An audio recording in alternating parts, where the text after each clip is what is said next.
네, 시청자 여러분 안녕하십니까? 박재영의 종목 선정 절대 원칙 37의 저자 박재영입니다. 오늘은 여러분들께 투자 마인드에 대해서 설명을 좀 드려볼까 합니다.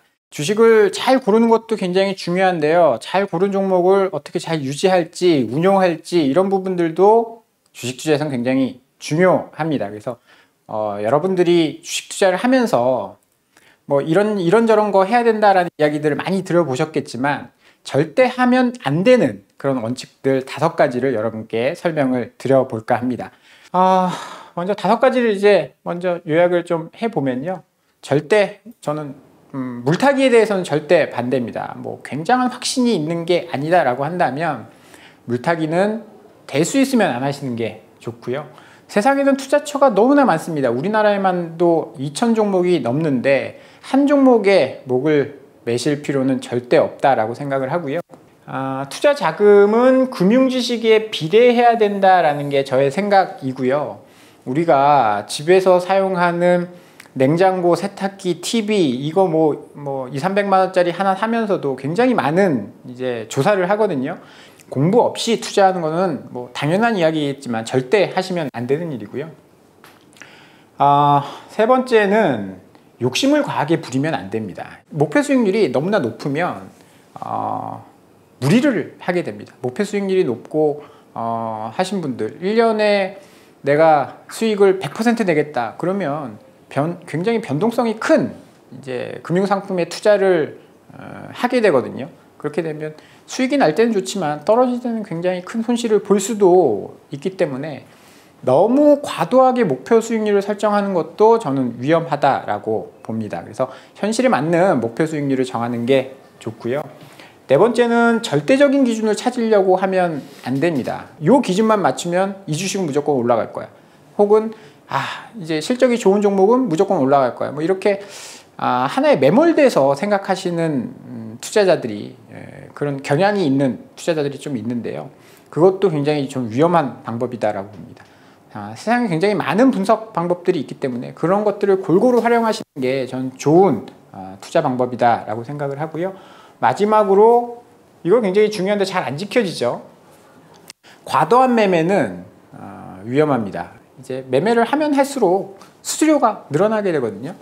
지금 당장은 굉장히 뭐 수수료가 크지 않아 보이지만 이게 누적이 돼서 뭐 1년, 10년, 뭐 20년 이렇게 돼버리면 내 투자 수익률에 굉장히 큰 영향을 미칠 수 있기 때문에 매매를 너무 많이 하는 것도 좋은 방법은 아니다라고 생각을 하고요. 그래서 이 내용들, 이 5가지를 좀 상세히 여러분께 설명을 좀 드려보도록 하겠습니다. 첫 번째로는요, 절대 물을 타면 안 된다. 저는 그렇게 생각을 하거든요. 뭐 여러분들 물을 타는 이유는 여러 가지가 있겠죠. 내가 손실이 많이 났는데 조금 더 많이 사서 보유 비중을 늘려서 주가가 올라올 때 빨리 탈출을 하겠다. 그런 의미로 물을 많이 좀 탄다. 물 타는 거는 사실 추가적으로 그 종목의 주식을 더 사는 걸 물타기라고 하는데요. 손실난 종목의 주식을 더 사는 거. 저는 이걸 좀 반대를 하는데 그 이유는 분할 매수와 물타기는 차이가 있습니다. 뭐냐? 계획이 되어 있었다라고 한다면 분할 매수고요. 계획이 되어 있지 않았는데 주가가 떨어졌다라는 이유만으로 주식을 더 사는 거를 물타기라고 합니다. 예를 들어서 내가 삼성전자를 사려고 생각을 하고 있었어요.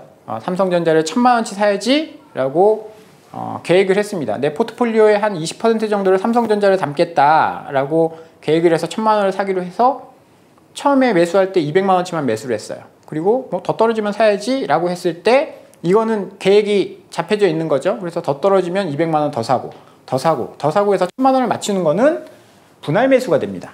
하지만 내가 뭐 특정한 계획이 없었더라도 삼성전자를 샀어요. 근데 삼성전자를 9만 원에 샀는데 6만 원이 왔다. 싸 보인다. 라고 해서 주식을 더 사는 거는 물타기가 됩니다. 왜냐하면 계획이 없었기 때문에. 뭐 어찌됐든 간에 주식을 더 사는 건 마찬가지지 않느냐라고 하지만 이 계획이 없었던 물타기를 하면요. 큰 문제가 생깁니다. 어디에 문제가 생기냐. 포트폴리오에 문제가 생길 수가 있어요. 예를 들어서 내가 전체 투자 금액은 한정되어 있지 않습니까? 내가 전체 투자할 수 있는 금액이 1억이다 라고 했을 때 삼성전자를 2천만 원치 샀어요. 근데 더 떨어졌다라고 해서 물 타고 3천만 원 되고 4천만 원 되고 5천만 원 됐다. 그렇게 되면 포트폴리오에서 삼성전자 비중이 50%가 넘어갈 수가 있습니다. 그러면 삼성전자가 올라주면 참 좋겠지만 삼성전자가 안 오르고 나머지가 올라서 지수가 반등을 한다.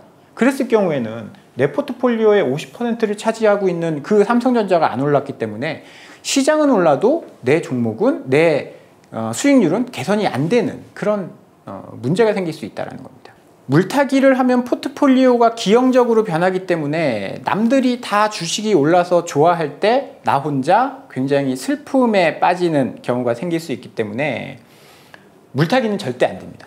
물타기를 할 때 한번 생각해 볼 게 있어요. 물타기를 할 때는 사실 내가 가지고 있는 종목이 빠졌기 때문에 내가 가지고 있는 종목에 대한 사실 애정도가 굉장히 높아지거든요. 그래서 이거를 주식시장에서는 낙관적 편향이라고 하는데 내가 가지고 있는 종목은 오를 것 같아요. 그래서 이건 지금 더 사도 괜찮겠다라는 생각이 기본적으로 마음에 탑재되어 있습니다.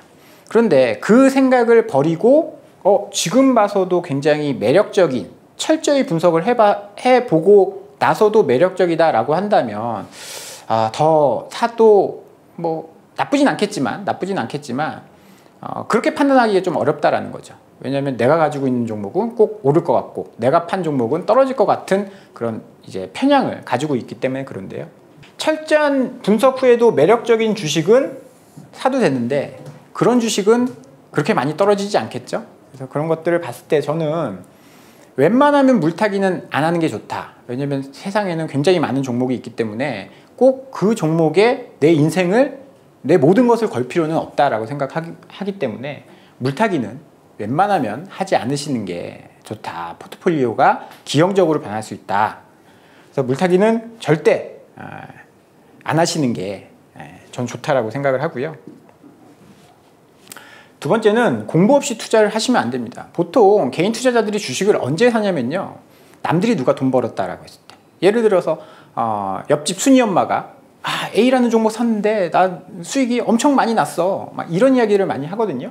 그러면 이제 그런 종목들을 분석 없이 사게 되는 경우가 많습니다. 왜냐하면 옆에 사람이 그걸로 돈을 벌었기 때문에. 너 자신을 알라라는 말이 있습니다. 이게 굉장히 주식 투자에서 중요한 말인데요. 본인이 얼마나 이제 시장에서 오래 투자를 했고 지식이 높고 이런 거에 대한 자신에 대한 평가 없이 주식을 사시는 분들이 있어요. 그건 굉장히 위험한 일입니다. 공부도 안 하고 공부도 없이 주식 투자를 해서 내가 저 사람을 이길 수 있다라고 판단을 하고 계신 것 같아요. 예를 들어서 내가 A라는 종목을 사서 A라는 종목을 산다라고 했을 때 그 A라는 종목을 누가 파는지를 한번 생각을 해보셨는지 모르겠습니다. 그 종목을 파는 사람들은 기관 투자자일 수도 있고요. 외국인 투자자일 수도 있습니다. 굉장히 뭐 정보력이 많은 그런 투자자들이 파는 종목을 내가 공부도 없이 덥석 산다? 그럼 그들이 왜 파는지를 한번 분석을 해 본다면 이게 정말 사도 될까? 라는 고민을 한번 하실 수 있을 겁니다. 뭐 어디에나 다 마찬가지인데요. 초심자의 행운이라는 게 있습니다. 초심자의 행운이 뭐 사실 고스톱을 쳐도 이제 초보자들이 돈을 따는 경우가 있어요. 초심자의 행운인데 왜 그러냐면 주식 투자에서 처음 투자하시는 분들이 돈을 버는 경우가 종종 있습니다. 왜냐하면 이제 개인 투자자들은 시장이 굉장히 좋을 때 들어오거든요. 시장이 좋을 때라는 것은 주가가 많이 오를 때라는 이야기죠.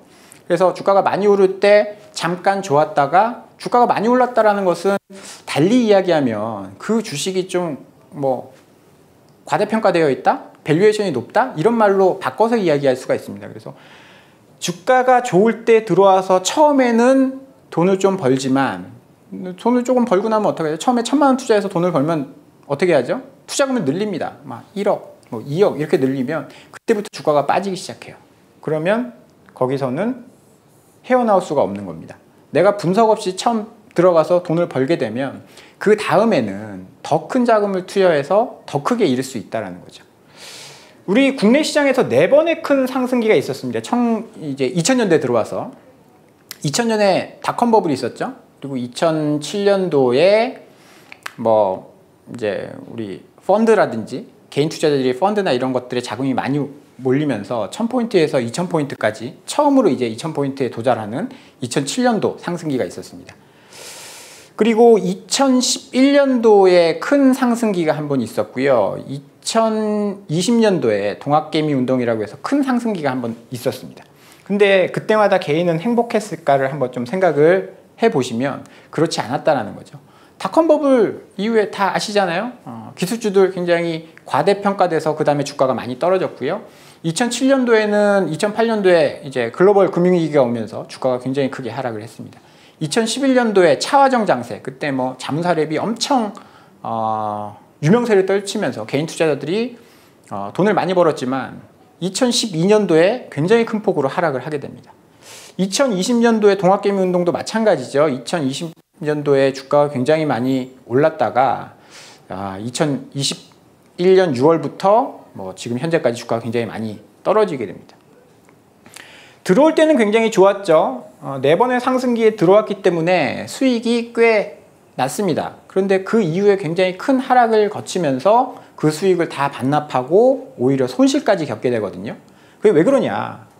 공부 없이 굉장히 비싼 밸류에이션을 받는 시장에 진입을 했기 때문에 그렇다라는 겁니다. 그래서 지금 이 시장이 비싼지 싼지 주식이 과대평가되어 있는지 공부를 해보고 남들이 좋다라고 할 때 투자하는 게 아니라 남들이 아무도 안 볼 때, 주가가 쌀 때 투자하실 수 있는 능력을 기르실 필요가 있는 거고요. 그래서 제가 봤을 때는 지금이 굉장히 좋은 시점이 아닌가. 공부하기 좋은 시점, 공부해서 주가가 많이 저평가되어 있기 때문에 공부해서 저렴한 주식들을 살 수 있는 좋은 타이밍이 아닌가라는 생각을 하고요. 그래서 공부를 꼭 하셔야 됩니다. 세 번째는 욕심이 너무 많아요. 투자자들이. 주식이 기본적으로 위험자산 아니겠습니까? 그래서 내가 주식에 투자하는데 적어도 수익률이 1년에 30%, 40%, 뭐 많게는 막 2배는 벌어야지 이렇게 생각하시는 분들이 있어요. 그런데 과도한 욕심은 패배의 원인입니다. 예를 들어서 1년에 20%씩 수익을 낸다? 1년에 20%씩 수익을 낸다? 이게 사실 굉장한 누적 수익률을 기록할 수 있는데 1년에 20%씩 수익을 내려면 뭐 평균적으로 굉장히 좀 위험한 자산에 투자를 해야 된다라는 이야기거든요. 예를 들어서 20년간 20%씩 11번 수익을 내고요. 마이너스 손실 20% 손실을 9번 기록하면 평균 총 수익률은 마이너스 0.3%가 됩니다. 11번 이기고 9번 졌는데 이렇게 변동성이 큰 투자를 하면 결국은 승률이 더 높지만 11번 이기고 9번 져서 승률이 더 높지만 손실이 난다라는 거죠. 그래서 변동성이 이렇게 무서운 거라서 굉장히 변동성 높은 자산에 투자할 때는 고민을 한번 해보셔야 된다는 거죠. 워렌 버핏의 절대 원칙 2가지가 있습니다. 첫 번째는요, 잃지 말 것. 그러니까 손실나지 말라는 이야기죠. 절대로 잃지 말 것. 이게 첫 번째 원칙이고요. 두 번째 원칙은 첫 번째 원칙을 지킬 것. 쉽게 얘기해서 손실 나면 안 된다는 거예요. 수익을 내는 것도 굉장히 중요하지만 손실이 나지 않는 게 굉장히 중요하거든요. 그런데 욕심을 과하게 부리면 어떻게 될까요? 변동성이 큰 자산에 투자를 하게 됩니다. 예를 들어서 내가 주식을 해서 지금 10% 손실이 나고 있다. 근데 이걸 빨리 만회하고 싶어서 조금 더 변동성 큰, 예를 들어서 삼성전자가 하루에 뭐 한 2, 3% 올라가지 않습니까? 2, 3% 올라가는데 이 2, 3% 올라가는 거에서 언제 수익을 내냐? 조금 더 변동성이 큰 중소형주에 투자하게 되고 중소형주에 투자해서 성공하면 좋겠지만 누적적으로 투자를 하다 보면 변동성이 큰 거는 마이너스가 날 확률이 좀 더 높죠. 여기서 이야기한 것처럼. 그러면 중소형주에서 삼성전자에서 10% 잃은 거 중소형주 하다가 뭐 조금 더 20%씩 손실이 나고, 그러면 중소형주에서 안 되겠다. 뭐 약간 뭐 테마 종목에 손을 댄다든지 아니면 선물 옵션에 손을 댄다든지 그렇게 되면서 점점 나락으로 빠지게 되는 거죠. 그래서 불확실한, 그러니까 20%씩 뭐 몇십 년 장기적으로 수익 내기는 굉장히 어렵습니다. 그래서 불확실한 장기 목표를 세우는 것보다 현실적인 목표를 좀 길게 가져가는 것이, 예를 들어서 연수익률 10%씩 꾸준히 10년, 20년 수익을 내는 방식을 고민하는 것이 저는 투자에서 가장 중요하다라고 생각을 하고요. 그래서 1년에 20%, 30%씩 수익 내겠다? 이런 과도한 목표는 빨리 이제 성공하는 지름길이라기보다는 빨리 실패하는 지름길이다. 그래서 작은 수익률을 꾸준히 낼 수 있는 방법을 연구하시는 게 주식 투자에서는 굉장히 중요하다라고 생각이 들고요. 네 번째는 절대적인 기준을 찾지 않는 겁니다. 세상에 절대적인 기준은 없다라고 생각을 해요.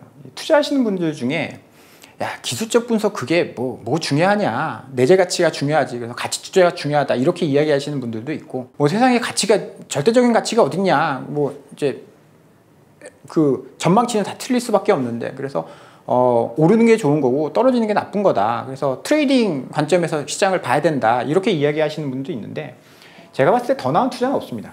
둘 다 할 수 있으면 좋죠. 가치도 분석하고 추세, 트레이딩도 잘하면 좋은 거기 때문에 여기에 대해서 둘 다 공부하시는 게 좋습니다. 예를 들어서 뭐 내재 가치가 중요하다, 뭐 저평가된 게 중요하다, 이렇게 이야기하시는 분들은 사실 3년 전, 4년 전에 테슬라를 살 수 있었을까요? 테슬라는 적자였는데요. 흑자로 전환한 지가 불과 한 2년 정도뿐이 안 됩니다. 그러면 이런 종목은 살 수 없었다라는 거죠. 2015년도에 뭐 바이오가 막 그렇게 득세할 때 살 수 있었을까요? 바이오는 사실 이익성이 그렇게 높은 그런 업종은 아니거든요. 그렇지만 우리 시장에서 굉장히 큰 상승세를 보였습니다. 시가총액 상위 종목 중에 셀트리온도 있고요. 삼성바이오로직스도 있습니다. 근데 그런 종목들 PER, PBR, 밸류에이션 보면 쉽게 손이 안 나가죠. 가치도 굉장히 중요하고 그 지금 시장의 흐름, 이런 걸 잘 타는 것도 굉장히 중요합니다.